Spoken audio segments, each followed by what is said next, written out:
Hello, my name is Josefina Pachano. I'm a pediatrician and pediatric radiologist, and today we're gonna talk about breastfeeding, just an introduction, and then in the several classes we will get more information about it. So, breastfeeding itself is about far more than the nutrition provided to the growing child, but the relationship between the parent and the child.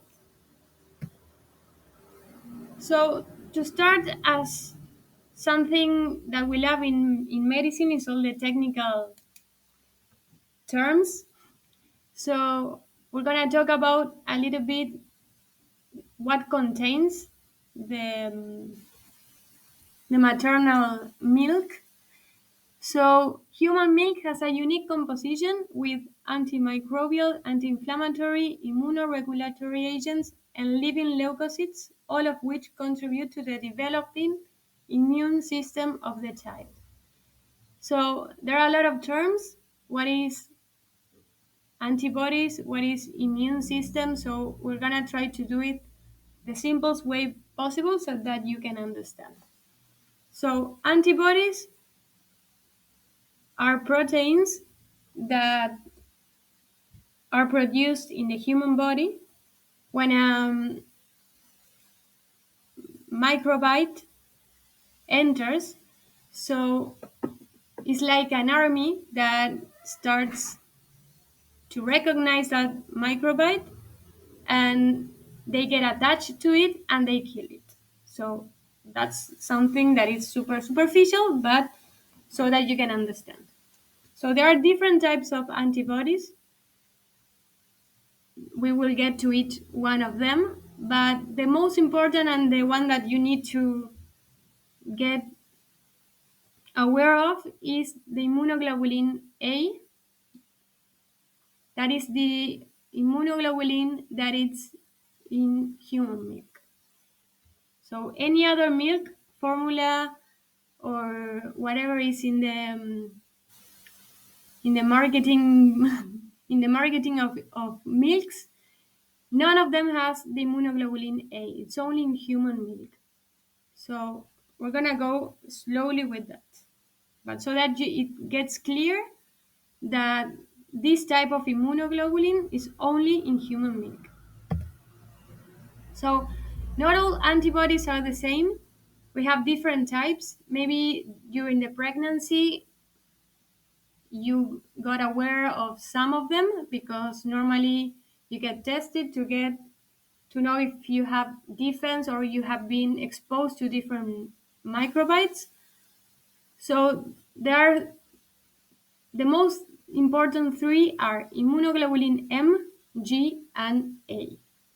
So to do it simple, the immunoglobulin M is the one that is reactive, that is acute, and that it doesn't last much. So it's the first one that comes or gets generated by the body when there is a new microbyte and it wants to destroy it. After the acute phase, this normally lasts around 6 months, but the most important one, and that gets like a cassette or a memory cassette, is the immunoglobulin G. Is the one that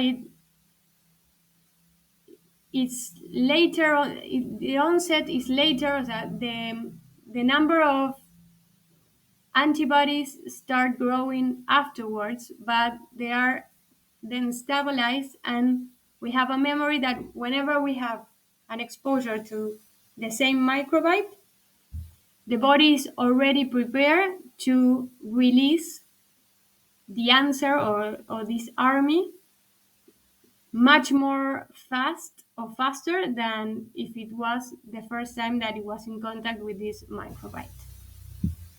So this is the most important thing. And so we said before that the immunoglobulin A is only in human milk, and the placenta can only cross the immunoglobulin G. So we get to this chart here where we can see on one side the antibody levels and on the other side the time or the months that this newborn is getting. So we have the birth, and then we have like 6 months, 12 months, 18 months. So during the birth, it's gonna be the peak where the maternal immunoglobulin G is at its highest levels.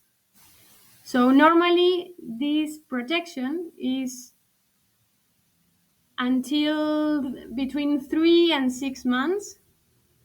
So it gets slowly the descends. So the newborn is protected,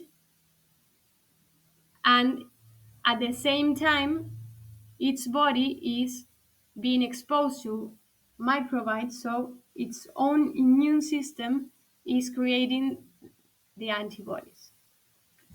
So that's what is more important for for the child, is because between 0 and 2 months they only have one vaccine, and at 2 months they receive most of the vaccines, but they will be kind of 90% protected around 6 months. So that's why we say that breastfeeding, it should be exclusive until the 6 months, because it gives this protection to the newborn.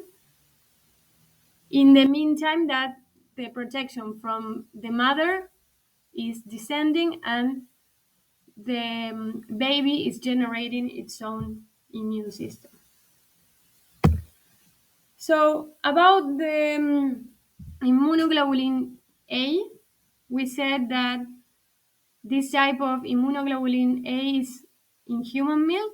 So when the baby gets the human milk, he gets it through the mouth normally, in case there's a complicated situation, but normally he do the suction. So this immunoglobulin A creates like a coverage around the mouth, around the nasal cavity, around the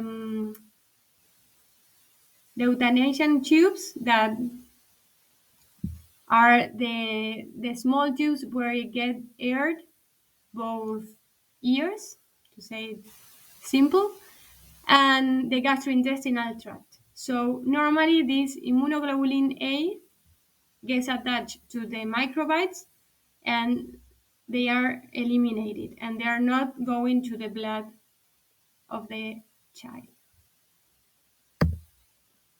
One of the things about pediatric integrative medicine is the respect. We will say it in every class. So breastfeeding saves lives, improves the short and long-term health and cognitive development of infants, and the health of their mothers across the globe. So what we are saying is, or we are seeing that nowadays breastfeeding is becoming more important. People are more aware that this is something that it should be exclusive. But we are also seeing that the society is still not prepared. And even though mothers start breastfeeding, after 4 months or 3 months, they stop because they have to go back to work. So we're still seeing this kind of situations that unless they want to do it, even though they want to do it, the society is still not prepared to do it, and it's something that should be natural and and be respected. About complementary therapies, we know that in the market we have a lot of different types of milk. During the last years, we see an improvement of the types of formula, and even for different type of ages, they have different components. So it's like very good. if you cannot breastfeed. But if you can breastfeed, then for 6 months you should not complement with any other thing. Should be exclusive, because we know even though it's similar, it's not the same. And on the other side, we have the neurocognitive part that we will expose it in another class, and in a more extensive way. But it's the skin to skin contact. This is important since minute zero that the baby is born. And it's important also to promote the skin to skin contact.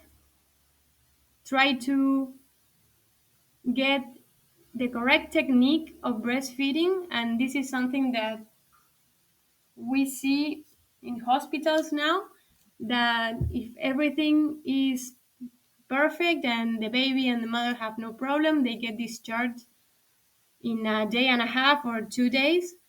And normally they don't get the information and the technique to breastfeed. So everything is good in the hospital. When they go back home, the first week, they are not well trained to do it, and some of them, they abort mission because it's or too painful, or the baby is still crying, or so it's important that the nurses and the doctors are aware that this is not something that people get this information automatically. So mothers should be trained to breastfeed. So this is very important. And the technical part also, we will get to this a little bit further in the next class, but the effects of oxytocin that is released when the baby starts the suction is a potent mediator of stress hormones such as cortisol. So we see that when the oxytocin starts to be released, the levels of cortisol start to drop, and also the blood pressure. So this promotes a significant calming effect for both the mother and the child. So thank you. My name is Josefina Pagliano. This is PIM the Future, and subscribe and see you in the next class. Thank you.